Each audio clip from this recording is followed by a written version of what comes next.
Hey guys, Matt O'Leary back with another video, and today I wanted to talk about Dalvin Cook. I have some thoughts on Dalvin Cook and his frustration with his role. Oh my goodness gracious. Dalvin Cook spoke with the media yesterday, and he was asked about the trade rumors with the New York Jets, and well, he had some thoughts on his role and his usage.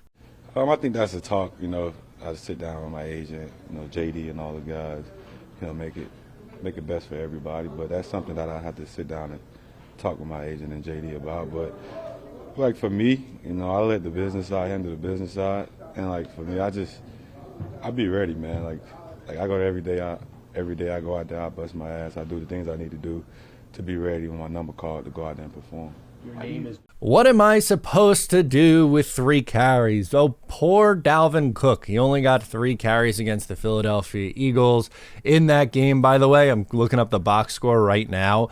Breece Hall, it was not a heavy Breece Hall game as well. He had 12 carries. We've seen Breece go over 20, but this was not really a game where the Jets were going to be able to run the football at will because they were going up against, one of the league's best run units in this game against the Philadelphia Eagles. Now, they're going up against one of the league's worst run units against the New York Giants. So I wonder if the game plan would have possibly changed for this week. Maybe he would get more touches, but I don't care about Dalvin Cook touches at this point.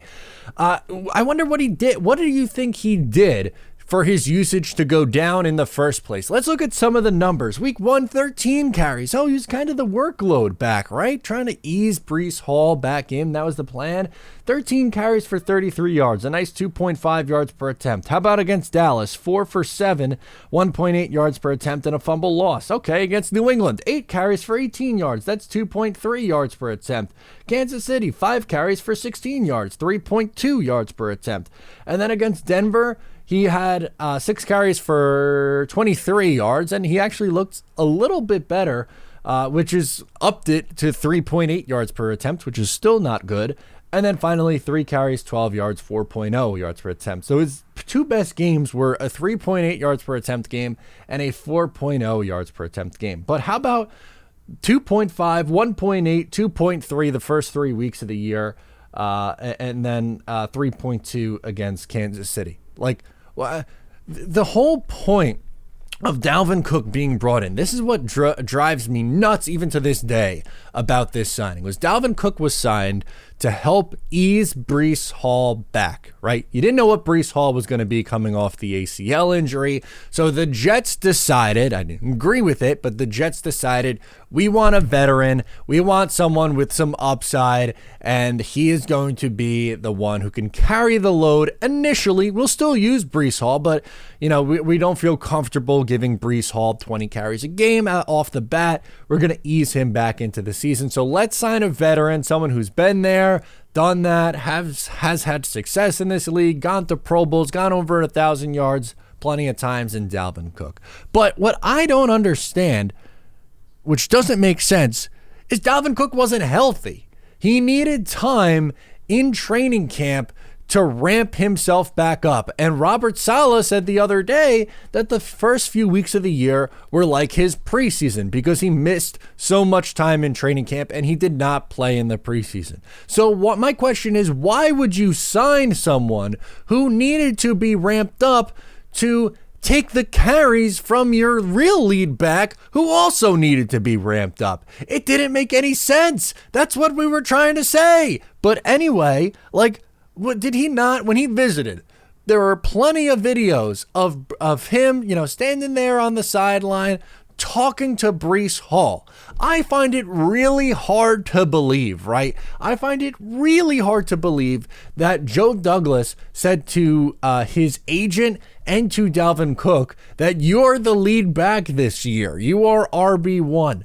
I find that really hard to believe. You would have to imagine that he knew, or at minimum was made aware of the plan, that this is Breece Hall's team, and for good freaking reason, because he was on his way to being Offensive Rookie of the Year last season before his injury. Once again, this was a safety net. Dalvin Cook was supposed to be a safety net for Breece Hall and for this team that they would have against someone that they felt comfortable that they could rely on taking a bulk of the carries while Breece got ramped up. But once Breece finally got ramped up and the training wheels came off, which was, the game against Denver that we finally was like, okay, Breece is full go. And guess what? Breece got the ball 20 plus times and was spectacular. What did Dalvin expect is my question. What was the expectation? I am confused. Where is the disconnect from Dalvin Cook and the New York Jets organization? He had to know. And I'm sure Joe Douglas made it clear, like, hey, like, what, we'd love to bring you in. He got good money. He gave him good money to come in and be this team's number 2. And he was supposed to be a nice veteran and someone who was supposed to be, a locker room presence, all this stuff.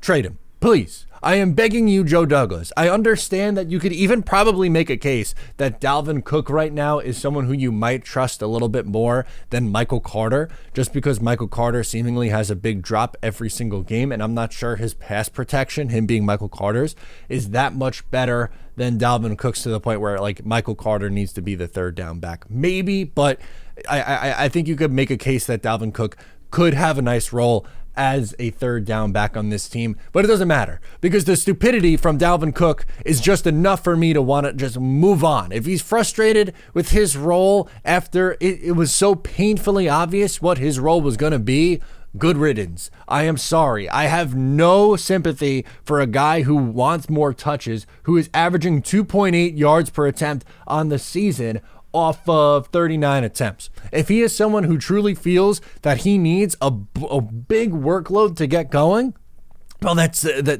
does the Jets no good because they're not going to give it to him, and nor do I want to feed him the ball when you have a guy waiting in the wings who, through his first however many games he's played in the league, has had one of the best yards per attempts in NFL history in Breece Hall. Why am I going to force feed Dalvin Cook to get that fossil going when you have a young, explosive Breece Hall back and ready to go? It is just so beyond frustrating to me that this guy just doesn't get it and is asking for more touches. For what? Why? What did he do to deserve them is my question. You want to just be handed it on a silver platter because you had, how many, 1,100 yard seasons in a row, a 1,500 yard season in 2020? It's not 2020 anymore, unfortunately. And it is unfortunate because the running back position is one of the toughest in the NFL, and the lifespan of a running back is getting shorter and shorter. And yes, he's only 28 years old, but for a running back, that's usually about the time where it begins to go, unfortunately. Late 20s, sometimes like 30. It's very rare that you have the Adrian Petersons of the world who last into their mid 30s. Like poor Todd Gurley. Look at him. He was someone who was pretty much cooked in his mid 20s. Ezekiel Elliott, kind of the same thing. He was run into the ground early on in his career, and he was good. And there are a lot of guys, and Dalvin was a very, very good back at one point. But when you have 250 carries, 312 carries, 249 carries, 264 carries, it takes a toll on your body. He's not that guy anymore. It's okay. It's all right to admit it. He is not that guy anymore. And if he wants to complain, if he wants to go somewhere else, trade him away. Be gone with him. I don't care. Trade him do a pick swap like for next year. Like what you just did with Mecole Hardman. Trade him for, supposedly they're looking for a 4th or a 5th round pick in this year's draft. If someone's dumb enough to give it to you, take it and run. Trade him for a tackling dummy for all I care. Just move on. It would be doing this team a service to just move on at this point. Let me know your thoughts on Dalvin Cook and his frustration with his role down in the comments. Thank you for tuning into today's video. Just something I needed to get off my chest. Subscribe if you're new. Give the video a like before you go, and I'll catch you next time.